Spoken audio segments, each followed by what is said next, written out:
టాలీవుడ్ అగ్ర కథానాయకుడు victory Venkatesh, comedy చిత్రాల స్పెషలిస్ట్ అనిల్ రావుపూడి కాంబినేషన్లో ఈ సంక్రాంతి కానుకగా జనవరి 14న విడుదలైన సినిమా సంక్రాంతికి వస్తున్నాం.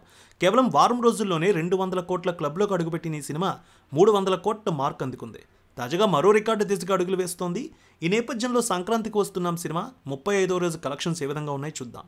సంక్రాంతికి వస్తున్నాం సినిమాలో వెంకటేష్ సరసన ఐశ్వర్య రాజేష్, మీనాక్షి చౌదరి హీరోయిన్స్గా నటించారు. వికే నరేష్, వీటీవీ గణేష్, మురళీధర్ గౌడ్, సాయి కుమార్ కీలక పాత్రలు చేశారు.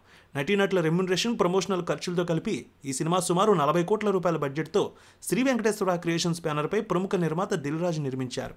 ఈ సినిమా బ్రేక్ ఈవెన్ కావాలంటే దాదాపు 85 కోట్ల రూపాయలుగా ట్రేడ్ పండితులు విలువ కట్టారు. ఈ టార్గెట్ కేవలం 3 రోజుల్లో ఛేదించి దుమ్ము రేపింది ఈ సినిమా. తొలి వారంలో 200 కోట్ల వసూళ్లతో అత్యంత వేగంగా ఈ ఘనత సాధించిన తొలి సంక్రాంతి సినిమా ఇదే. 80 కోట్లకు పైగా లాభాలు అప్పుడే బయ్యర్లకు అందించేశారు.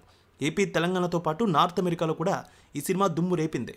తొలి వారంలో నార్త్ అమెరికాలో $2.3 మిలియన్ పైగా కలెక్షన్స్ వచ్చాయి.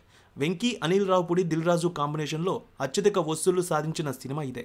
గతంలో వీరి కాంబోలో వచ్చిన F2, F3 చిత్రాలు 100 కోట్లకు పైగా గ్రాస్తో పాటు $1 మిలియన్ వసూళ్లు రాబట్టాయి. నార్త్ అమెరికాలో మొత్తం $2.9 మిలియన్ వసూళ్లు వచ్చాయి. ఇక తాజాగా ఈ సినిమా వసూళ్లు చూసుకున్నట్లయితే గ్రాస్ తొలి రోజు 45 కోట్లు వచ్చింది.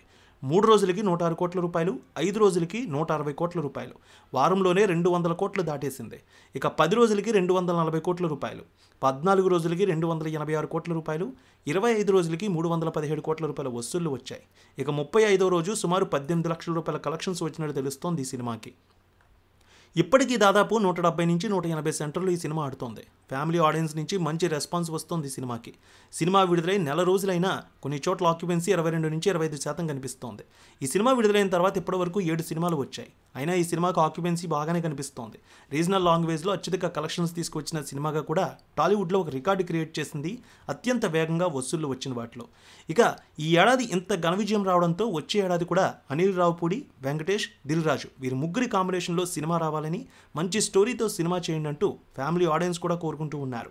మొత్తానికి ఈ సంక్రాంతికి గేమ్ చేంజర్, డాకు మహారాజ్ సంక్రాంతికి వస్తున్నాం. ఈ 3 సినిమాల్లో అందరూ కూడా వెంకీ చిత్రానికి జై కొట్టారు.